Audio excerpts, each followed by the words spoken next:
नमस्कार विद्यार्थी मित्रांनो, मी प्राध्यापक प्रशांत ठाकूर. मागील लेक्चरमध्ये आपण what is inheritance, what is variation, what is genetics आणि जेनेटिक्सशी रिलेटेड असलेल्या विविध टर्मिनॉलॉजीजचा अभ्यास केला.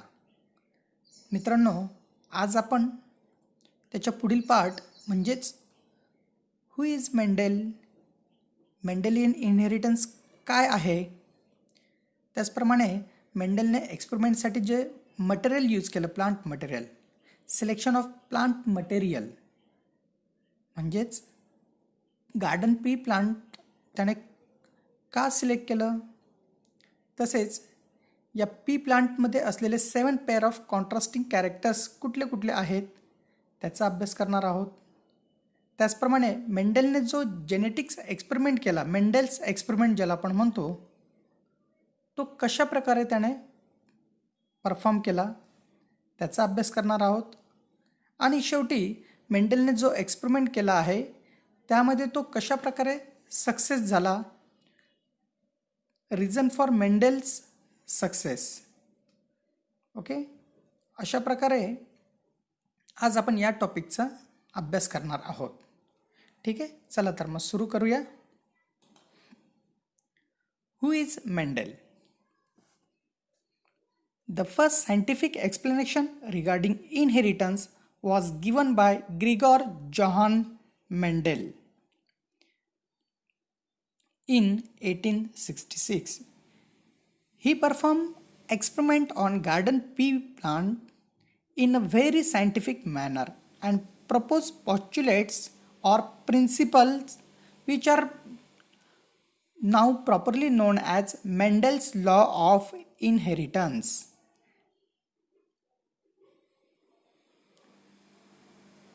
He laid down the foundation of genetics, therefore he is called father of genetics.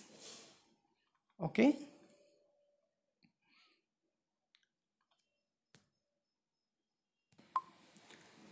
Mendel presented his work in a paper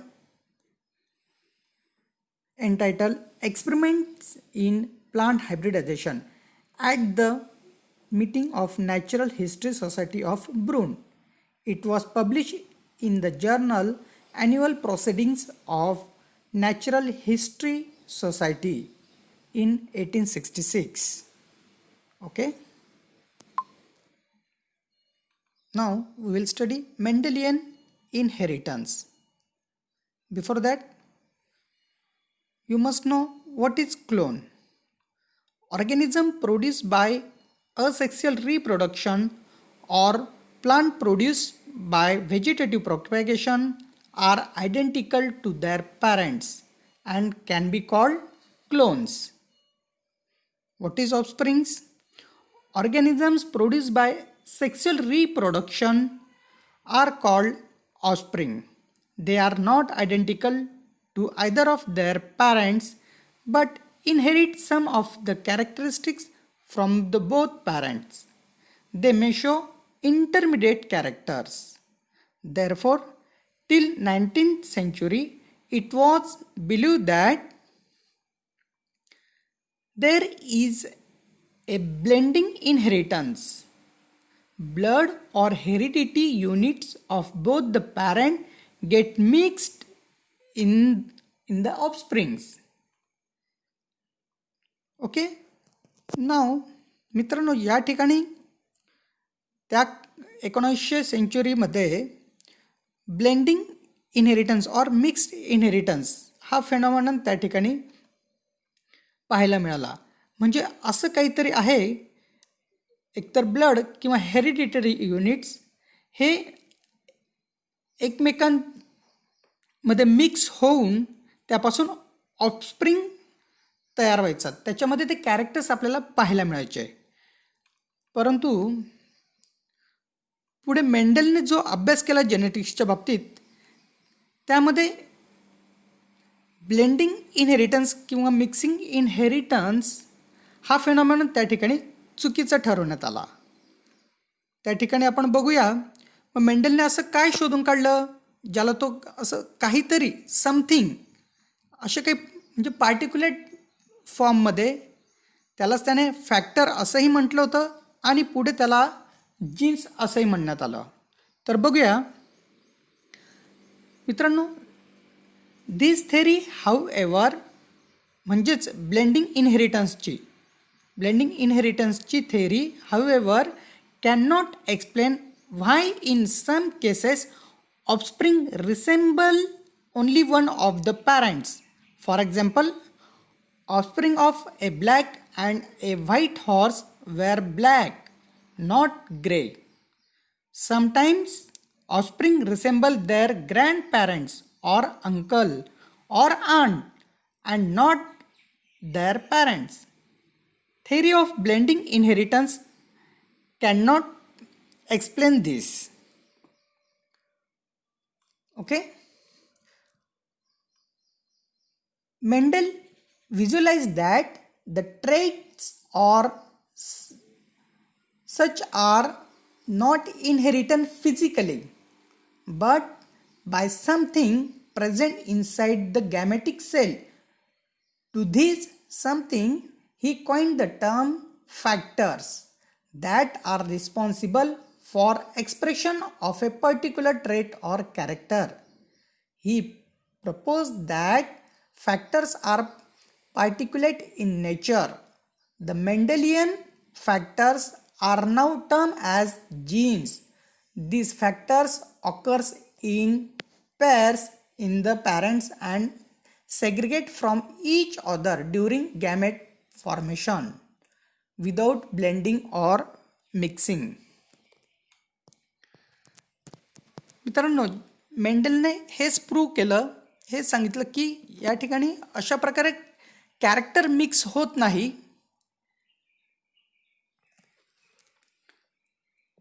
म्हणजेच John Mendel was the first one to say that the characters are transmitted from one generation to the next through particles which he called factor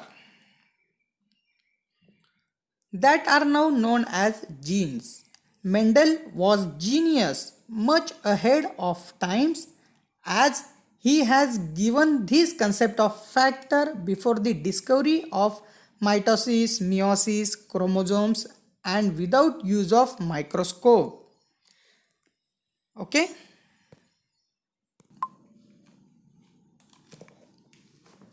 Now, selection of material. मित्रांनो, मेंडलने त्याच्या जेनेटिक्सच्या एक्सपेरिमेंटसाठी जे plant material use केलं ते होतं garden pea plant.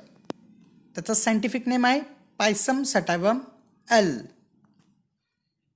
Okay, मग garden pea प्लांटच का त्याने select केलं, त्याच्यामागे काय कारणं होती ती आपण बघूया. सर्वप्रथम, garden pea is an annual plant and completes the life cycle within 3 to 4 months. Due to the short lifespan, he could grow 3 generations in a year. Second, it is a small herbaceous plant that produces many seeds, and so he could grow thousands of pea plants in a small plot.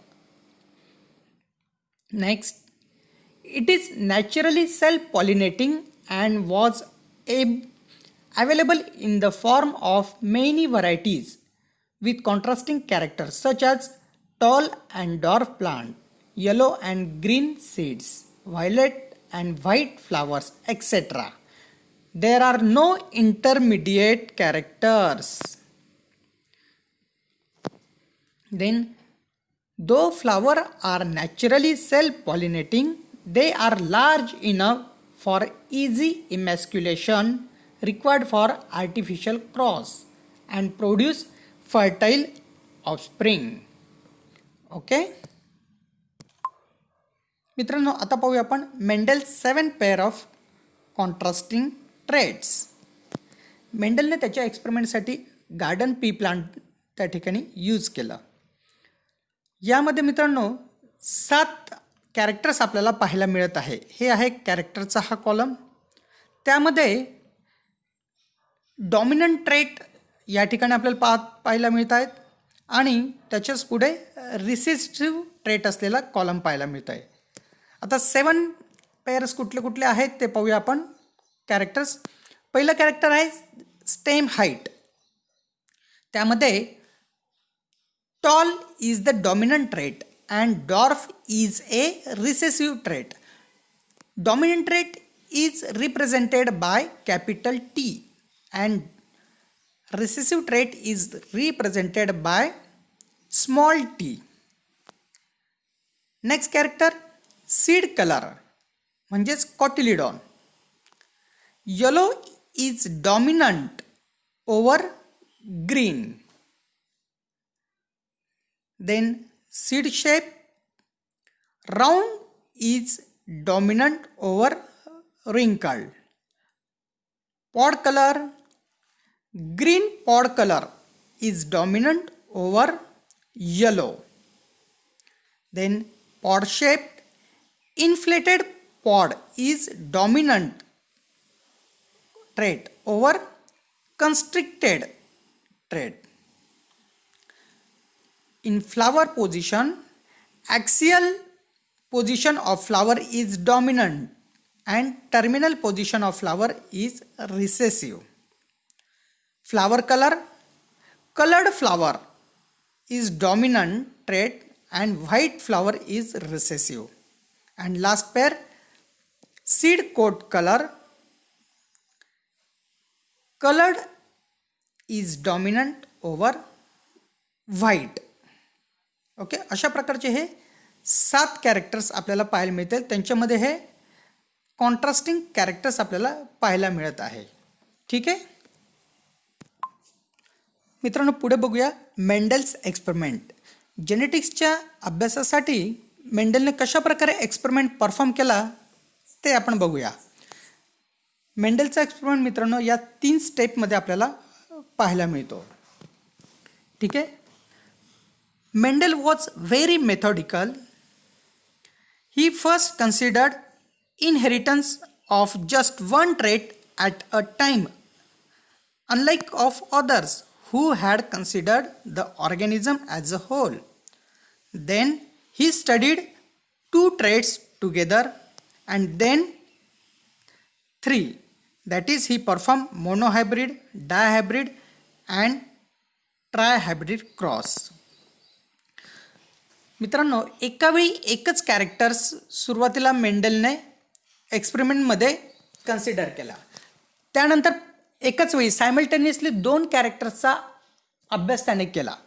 त्याच्यानंतर पुढे 3 characters simultaneously 3 कॅरेक्टर्सचा अभ्यास केला. त्यालाच आपण monohybrid, डायहायब्रिड आणि ट्रायहायब्रिड crosses असं म्हणतो.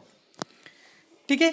मग त्याचं एक्सपेरिमेंट आपण कशा प्रकारे त्याने केलं. सगळ्यात पहिली स्टेप आहे selection of parents and obtaining pure line. असे पॅरेंट्स मेंडलने सुरुवातीला सिलेक्ट केले की जे प्युअर आहे, pure for their character, particular कॅरेक्टरसाठी. Mendel was not only started with pure lines that were available but ensured that the selected male and female parent plants are breeding true for the selected traits by selfing them for 3 generation. Okay, pure parents त्याने या ठिकाणी select केले, mail आणि female parents. Okay, next step काय आहे artificial cross of the selected parents to raise F1 generation. यामध्ये आपण या फिगरमध्ये पाहू शकतो आर्टिफिशियल क्रॉस कशा पद्धतीने करण्यात आलेला आहे. Mendel first emasculated the flower of the plant which he had selected as a female parent. Female parent असलेलं जे प्लांट आहे त्याच्या फ्लावरमध्ये इमॅस्क्युलेशन केलं. इमॅस्क्युलेशन म्हणजे removal of stamens well before anthesis with the help of forcep or scissor. या ठिकाणी फिगरमध्ये आपण बघू शकतोय की या सीझरच्या साह्याने किंवा फोर्सेपच्या साह्याने जे बर्ड कंडिशनला असलेलं फ्लावर आहे ते ओपन करून त्यामधले जे स्टॅमेन्स आहेत, अँथर्स आहेत, ते रिमूव्ह करण्यात आलेले आहेत. इथे फक्त गायनोशियमचा पार्ट आपल्याला या फ्लावरमध्ये ॲज इट इज पाहायला मिळतोय. ठीक आहे. त्याच्यानंतर then pollen from the flower of selected male parents were dusted on stigma of emasculated flower. बघा या ठिकाणी हे जे मेल फ्लावर आहे, या मेल फ्लावर मधले जे काही पोलन ग्रेन्स आहेत, त्या पोलन ग्रेन्स मेंडेलने कलेक्ट केले ब्रशच्या साहाय्याने आणि ते या इमेस्क्युलेटेड फ्लावरच्या स्टिग्मावर या ठिकाणी डस्ट करण्यात आले. ठीक आहे. त्यानंतर अशा प्रकारे आर्टिफिशियल क्रॉस या ठिकाणी आपल्याला असं मॅन्युअली करता आलेलं आहे, हे पाहायला मिळतं.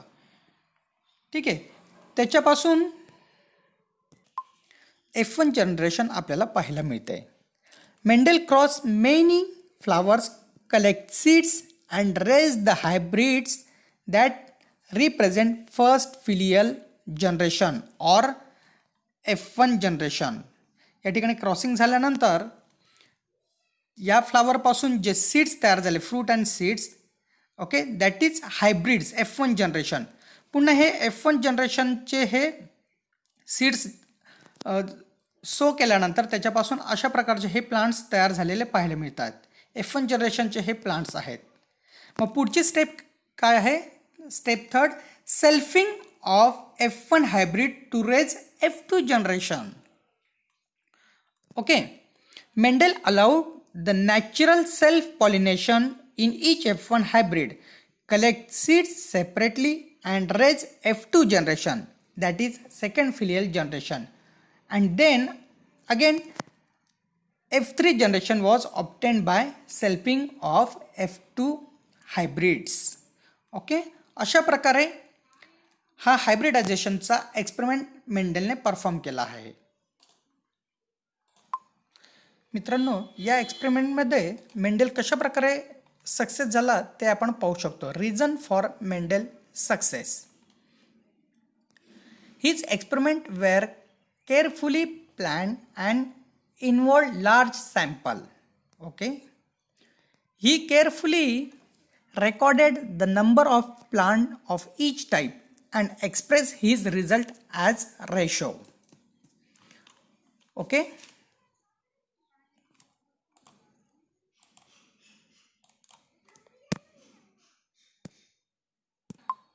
Then in the pea plant, contrasting characters can be easily recognized.